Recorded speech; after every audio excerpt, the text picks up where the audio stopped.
അമ്മത്തോടത്തെ അമ്മത്തോടത്തെ അത് ready directed by Arun Aniruddhan. ഈ പടത്തിന്റെ ഫസ്റ്റ് ഹാഫ് ടോവിനോ തോമസിന്റെ അമ്മ പുതപ്പ്, സെക്കൻഡ് ഹാഫിൽ വിനീത് ശ്രീനിവാസന്റെ അമ്മ പുതപ്പ്. പടം കഴിഞ്ഞ് ഇന്നലെ വൈകുന്നേരം 6:30 നമ്മുടെ നാട്ടിലൊരു പ്രിവ്യൂ ഷോ ഉണ്ടായിരുന്നു കേട്ടോ. പ്രിവ്യൂ ഷോയ്ക്ക് അത്യാവശ്യം നല്ല ആൾക്കാരായിരുന്നു, ഫാമിലി, കുട്ടികള്, സ്ത്രീകൾ, അങ്ങനെ ഒരുപാട് ആൾക്കാർ. ഞാൻ അത്ര ക്രൗഡിനെ പ്രതീക്ഷിച്ചില്ല. അപ്പൊ ഈ പടം സ്റ്റാർട്ട് ചെയ്തിട്ട് ഈ ബേസിൽ ജോസഫിന്റെ പ്രൊഡക്ഷൻ കമ്പനിയുടെ ഒരു ടൈറ്റിലൊക്കെ വരുന്ന സമയത്ത് ഭയങ്കര പേടിയായിരുന്നു. പക്ഷെ സിനിമ കഴിഞ്ഞ് എല്ലാവരും പോകുന്ന സമയത്ത് ഒരുമാതിരി അച്ഛന്റെ അടിയന്തരം നടത്തിയ അവസ്ഥയായിരുന്നു. അച്ഛനും പോയി, പൈസയും പോയി. അതായത് ഈ പടത്തിന്റെ കോളേജ് സ്റ്റോറിയാണ് ചെയ്തു വെച്ചിട്ടുള്ളത്. ക്യാമ്പസിൽ നടക്കുന്ന ഒരു ഇൻസിഡന്റ് ആണ്. ബേസിൽ ജോസഫ് തന്നെയാണ് ഈ പടത്തിന്റെ പ്രൊഡ്യൂസർ. ഒരു കോ പ്രൊഡ്യൂസർ കൂടിയുണ്ട്. ഈ കുട്ടികളുടെ കയ്യിൽ നിന്ന് 10,000 രൂപ ഫീസ് വാങ്ങിയിട്ട് കോച്ചിങ് സെന്റർ നടത്തുന്ന ഒരു ചങ്ങായില്ലേ, അയാളുടെ മൃഗ ഡോക്ടറാണെന്ന് തോന്നുന്നു. ഈ ഇത്രയും കുട്ടികളുമായിട്ട് ഡീൽ ചെയ്തിട്ട് കോളേജിന്റെ ആംബിയൻസ് മാറിയതായിട്ടൊന്നും ചങ്ങായിക്ക് മനസ്സിലായിട്ടില്ല. ഇനി സിനിമയിലേക്ക് വന്നു കഴിഞ്ഞാൽ ടെക്നിക്കൽ സൈഡെല്ലാം കിഡിലമാണ്. അതായത് നമ്മളെ വിഷ്ണു വിജയുടെ മ്യൂസിക്, ഹെൻറിയുടെ സിനിമറ്റോഗ്രഫി, ചമൻ ചാക്കോയുടെ എഡിറ്റിംഗ്, ഹെവി പരിപാടിയാണ്. കളർ ഗ്രേഡിംഗ് ഒക്കെ നോക്കിക്കഴിഞ്ഞാല് ഈ പടത്തിന്റെ പല ഭാഗങ്ങളിലും നമ്മുടെ സിനിമാറ്റോഗ്രാഫർ ആൻഡ് ഡയറക്ടർ സമീർ താഹിറിന്റെ വർക്ക് കൂടിയുണ്ട്. നമുക്ക് കാണുമ്പോൾ പ്രൊഡക്ഷന്റെ ക്വാളിറ്റി തന്നെ നമുക്ക് മനസ്സിലാകും. ആ ഭാഗമെല്ലാം അടിപൊളിയാണ്. പക്ഷെ സിനിമയിലേക്ക് വന്നു കഴിഞ്ഞാണ്ടല്ലോ, ഫസ്റ്റ് സിനിമ സ്റ്റാർട്ട് ചെയ്ത സമയത്ത് തന്നെ ഈ ബേസിലിന്റെ ചേട്ടനായിട്ട് ഒരാൾ അഭിനയിക്കുന്നത്, വിഷ്ണു ആണ് അഭിനയിക്കുന്നത്. ജോസഫ് എന്നാണ് ക്യാരക്ടറിന്റെ പേര്. ഈ ജോസഫിന്റെ കോളേജ് ലൈഫും പരിപാടിയൊക്കെയാണ് ആദ്യം കാണിക്കുന്നത്. ആ ഭാഗം വാസ് സോ ഡാർക്ക്. ഒരിക്കലും ഒരു ക്യാമ്പസ് ലൈഫിൽ സംഭവിക്കാൻ പാടില്ലാത്തൊരു ഇൻസിഡന്റ് ആണ് നമ്മൾ ആദ്യം കാണിക്കുക. കേരളത്തിൽ അങ്ങനെ സംഭവിച്ചിട്ടുണ്ട്, കുസാറ്റിലോ മറ്റോ തോന്നട്ടോ. വളരെ ഡാർക്ക് ആയിട്ടുള്ള ഒരു പരിപാടി. ഇത് കണ്ടപ്പോ തന്നെ ഞാൻ എന്റെ ഏതാണ്ട് ഒരു ട്രോമയിലായി, വല്ലാണ്ട് ഡാർക്ക് അടിച്ചിട്ട്. ഈ ട്രോമയിൽ നിന്നുകൊണ്ടാണ് ബാക്കിയുള്ള ഭാഗം കാണുന്നത്. പിന്നെ വരുന്നത് ബേസിലിന്റെ കഥാപാത്രം സാം കുട്ടിയുടെ കോളേജ് ലൈഫ് പരിപാടിയൊക്കെയാണ്. ആ ഭാഗത്തുള്ള കുഴപ്പം എന്താണെന്നറിയോ, ഈ സാം കുട്ടിയും ഒരു ആൽഫ മെയിൽ ചങ്ങായി ഉണ്ട്. ഇവർ രണ്ടുപേരും മാത്രം 90s കിഡ്സ്, ബാക്കി എല്ലാരും ജെൻസി. മനസ്സിലായില്ലേ? നമ്മുടെ റിയ ഷിബുവിന്റെ കഥാപാത്രം ഉണ്ടല്ലോ, ഡെലുലു. ഈ ഡെലുലുവിനെ നിവിൻ പോളിയുടെ സിനിമയിൽ നിന്ന് നേരെ കൊണ്ടുവന്നിട്ട് ഈ കോളേജിൽ അഡ്മിഷൻ എടുത്ത് കൊടുത്ത പോലെ ഉണ്ട്. ഒരു മാറ്റവും ഇല്ല. Same dialogue delivery, same mannerism, അവരുടെ അപ്പിയറൻസ് അറിയാം. അവരിപ്പോ ഒരു പ്രത്യേക ശൈലിയിലാണ് അവർ അഭിനയിക്കുക. അതേ പരിപാടി തന്നെയാണ് ഇവിടെ ചെയ്തിട്ടുള്ളത്. പക്ഷെ അത് കുഴപ്പമൊന്നുമില്ല. ബാക്കി എല്ലാ കുട്ടികളും ആ ഒരു ലെവലിലാണ് പോയിക്കൊണ്ടിരിക്കുന്നത്. പക്ഷെ ബേസിൽ നിന്നോ ആ ഒരു ടീമുമായിട്ട് തീരെ ജോയിൻ ആവാൻ പറ്റുന്നില്ല. ഇയാളൊരു ഓഡ് വണ്ണായിട്ട് അവിടെ തന്നെ നിൽക്കുന്നുണ്ട്. പിന്നെ ആ ഒരു ഭാഗത്ത് ഫസ്റ്റ് ഹാഫിൽ നമുക്ക് ഓർമ്മിച്ച് വെക്കാൻ വേണ്ടി പറ്റുന്ന, ചിരിക്കാൻ പറ്റുന്ന ഭാഗങ്ങളൊക്കെ വളരെ വളരെ കുറവാണ്. ഇതിൽ പ്രൊപ്പോസ് ചെയ്യുന്നൊരു സീൻ ഉണ്ട്, അത് അടിപൊളിയായിരുന്നു. ഞാൻ ചിരിച്ചു ആ ഭാഗത്ത്. ബാക്കി പല സ്ഥലങ്ങളും വളരെ ഡ്രൈ ആണ്. അതായത് ഈ കഥയെ മുന്നോട്ട് കൊണ്ടുപോകാനായിട്ട് ഈ സാം കുട്ടി, അതായത് ബേസിൽ ജോസഫ് വല്ലാണ്ട് സ്ട്രഗിൾ ചെയ്യുന്ന പോലെ നമുക്ക് തോന്നും.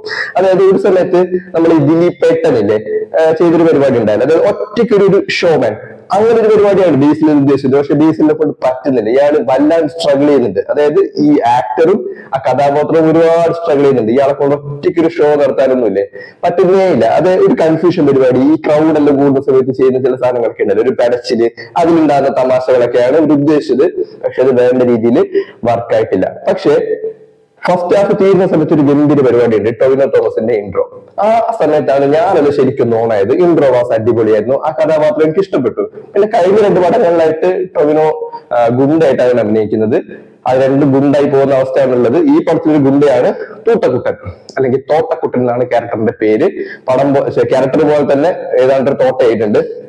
അയാൾ വരുമ്പോൾ നല്ല രസമായിരുന്നു കേട്ടോ. പക്ഷെ എന്റെ ഒരു അഭിപ്രായം പറയാം, ഈ പടം സ്റ്റാർട്ട് ചെയ്യുന്ന സമയത്ത് ഈ തോട്ടക്കുട്ടന്റെ ഒരു ബാക്ക്ഗ്രൗണ്ട് ആണ് പറഞ്ഞതെങ്കിലുണ്ടല്ലോ, ഈ കഥാപാത്രം എന്തൊക്കെ ചെയ്യാൻ പറ്റും, അല്ലെങ്കിൽ ഇയാൾ വളരെ ഡേഞ്ചറസ് ആണ്, ഇയാളോട് കളിച്ചു കഴിഞ്ഞാൽ നല്ല പണി കിട്ടും, അങ്ങനെ ഒരു സാധനം ഓഡിയൻസിന്റെ ഉള്ളിൽ വരും.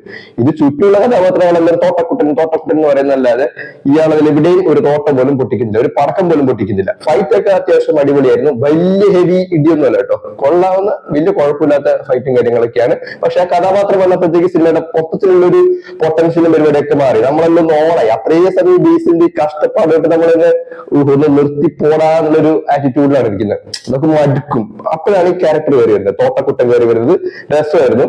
പിന്നെ സെക്കൻഡ് ഹാഫിലാണ് ഈ പടം ശരിക്കും ഓണാവുന്നത്. സെക്കൻഡ് ഹാഫ് കൊള്ളാം കേട്ടോ. അതായത് സെക്കൻഡ് ഹാഫ് എത്തുമ്പോൾ ഏകദേശം ഒരു മലങ്കെട്ട് പരിപാടിയായി. എന്ന് വെച്ചാല് ചളി, പിന്നെ കൺഫ്യൂഷൻ, അങ്ങനെ ഒരുപാട് കാര്യങ്ങൾ കയറി വരുന്നുണ്ട്. ഒരിക്കലും എന്താണ് സ്ക്രിപ്റ്റിന്റെയോ മേക്കിങ്ങിന്റെയോ ബ്രില്യൻസ് കൊണ്ടല്ല. അവിടെ എത്തുമ്പോഴത്തേക്ക് നമ്മൾ ഏകദേശം ഇത് എൻജോയ് ചെയ്യാൻ പറ്റുന്ന ഒരു മൈൻഡ് സെറ്റിലേക്കാകും. ഇനി പടത്തിൽ ഒരു വലിയ പോരായ്മയുള്ള ഒരു കാര്യം എന്ന് വെച്ചാല് ഒരു പ്രോഗ്രാം നടത്തലാണ് ഈ സിനിമ കൊണ്ട് ഉദ്ദേശിക്കുന്നത്. കോളേജിൽ എന്തൊരു പരിപാടി നടത്തുന്നു. പക്ഷെ ഞാൻ എന്റെ ഒരു എക്സ്പീരിയൻസ് വെച്ചുകൊണ്ട് പറയാം, ഇപ്പൊ നമ്മുടെ നാട്ടിലോ അല്ലെങ്കിൽ കോളേജിലൊക്കെ ഒരു പരിപാടി നടത്തുന്ന സമയത്ത് ഈ കോളേജിൽ പഠിക്കുന്ന ചെങ്ങായി ഒരു ആൾക്ക് ഒരു സെലിബ്രിറ്റിക്ക് കുത്തിയിരുന്ന് മെസ്സേജ് അയച്ചു കഴിഞ്ഞാല് കോളേജില് സെലിബ്രിറ്റി കോളേജിൽ ഒന്ന് പരിപാടി എടുത്തോ, എവിടെ നടക്കുന്ന കാര്യമാണിത്. അങ്ങനെ എന്താണ് കോളേജിലേക്ക് ഒരു സെലിബ്രിറ്റി വരണമെങ്കിൽ അത്രയ്ക്കും ദാരിദ്ര്യം പിടിച്ചൊരു സെലിബ്രിറ്റി ആയിരിക്കണം. മേ ബി ഈ മറ്റേ നമ്മുടെ റീൽസിലോ ഷോർട്സിലോ എല്ലാം വൈറലായിട്ടുള്ള ആക്ടേഴ്സ് അല്ലെങ്കിൽ ഈ സെലിബ്രിറ്റീസ് ഒക്കെ അങ്ങനെ വരുമായിരിക്കും. പക്ഷെ അത്യാവശ്യം ഫെയിം ഉള്ള ആൾക്കാരൊന്നും ആ രീതിയിൽ അപ്രോച്ച് ചെയ്ത് കഴിഞ്ഞാല് നടക്കുന്ന കാര്യമല്ല. പിന്നെ ഇതില് വിനീത് ശ്രീനിവാസനും ഷാൻ റഹ്മാനും ഒറിജിനൽ വിനീത് ശ്രീനിവാസനും ഷാൻ റഹ്മാനും ആയിട്ട് തന്നെയാണ് അഭിനയിക്കുന്നത്. അങ്ങനെയുള്ള അത്രയും വലിയ സെലിബ്രിറ്റികളെ അപ്രോച്ച് ചെയ്യാന്ന് വെച്ചാൽ അതിന് ചില രീതികളൊക്കെ ഉണ്ട്. ഞാൻ എന്റെ കുഞ്ഞ് എക്സ്പീരിയൻസിൽ പറയുന്നതാണ്. അതായത് നമ്മളിപ്പോ എന്തെങ്കിലും ഒരു പ്രോഗ്രാം കണ്ടക്ട് ചെയ്യുന്നുണ്ടെങ്കിൽ ആദ്യം ഇവന്റ് മാനേജ്മെന്റിന്റെ എന്താണ് ആൾക്കാരായിട്ട് അവരെ കമ്മ്യൂണിക്കേറ്റ് ചെയ്യും. അവർ ഈ സെലിബ്രിറ്റീസിന്റെ മാനേജറെ കണക്ട് ചെയ്തിട്ട് അവർക്ക് ഫ്രീ ഉള്ള ഡേറ്റ് വെച്ചിട്ടാണ് നോർമൽ ആയിട്ട് നമ്മുടെ നാട്ടിലേക്ക് എല്ലാ ആൾക്കാരെ കൊണ്ടിരുന്നത്. ഇത് ഒരുത്തം കുത്തി മെസ്സേജ് അയക്കുന്നത് ഈ എവിടെയോ എടുക്കുന്ന സെലിബ്രിറ്റി ഒരുമാതിരി പട്ടി കന്നിച്ചു പോകുന്ന പോലെ നേരെ കൈ വീശിക്കൊണ്ട് വരുന്നതാണ്. കൈ വീശിക്കൊണ്ട് വന്നത് മാത്രമല്ല, ഇപ്പൊ ഒരു സെലിബ്രിറ്റി വന്നു കഴിഞ്ഞാൽ ഇപ്പൊ എയർപോർട്ടിലോ അല്ലെങ്കിൽ സ്റ്റേഷനിലൊക്കെ വന്നു കഴിഞ്ഞാൽ ഇവരെ റിസീവ് ചെയ്യുന്ന സമയത്ത് എത്ര ഫോൺ കോൾസ് വരും. അതായത് കോളേജ് ഫുൾ പരിപാടി നടത്തുന്നില്ല, കോളേജിലെ ഡിപ്പാർട്ട്മെന്റിലെ ഒരു കുഞ്ഞി പരിപാടി നടത്തി കഴിഞ്ഞാൽ നമുക്ക് ഒരു ചീഫ് ഗസ്റ്റിനെ റിസീവ് ചെയ്യാൻ പോകുന്ന സമയത്ത് വണ്ടി, പിന്നെ അവരുടെ മാനേജർ, ഇയാൾ നമ്മുടെ വണ്ടി കയറുന്നതിനേക്കാളും മുമ്പ് അങ്ങോട്ടും ഇങ്ങോട്ടും ഒരുപാട് ഫോൺ വിളി പരിപാടികളൊക്കെ ഉണ്ടാവും. അല്ലെങ്കിൽ ഒരു കോളേജിൽ പരിപാടി നടത്തുമ്പോഴത്തേക്ക് ഒരു പ്രോഗ്രാം കമ്മിറ്റി ഉണ്ടാകും, കോളേജിലെ ചെയർമാൻ ഉണ്ടാവും, പി ടി എയുടെ ആൾക്കാരുണ്ടാവും, ഇനി മാനേജ്മെന്റ് കോളേജാണെങ്കിൽ മാനേജ്മെന്റിന്റെ ആൾക്കാരുണ്ടാവും.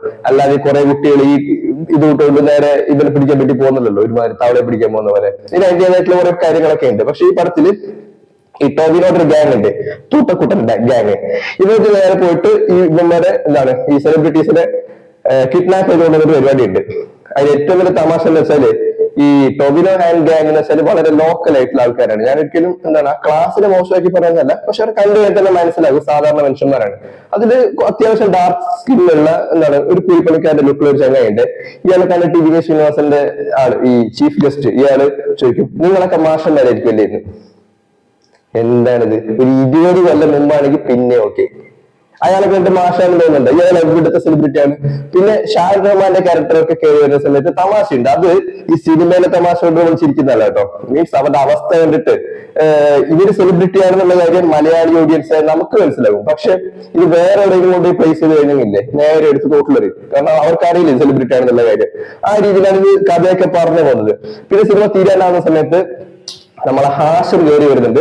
പക്ഷെ ഹാഷിർ നമ്മൾ പ്രത്യേകിച്ച് ഒന്നും ചെയ്യണമെന്നില്ല, അയാൾക്ക് ആകെ ചെയ്യാനുണ്ടായത് അത് മാത്രമായിരുന്നു.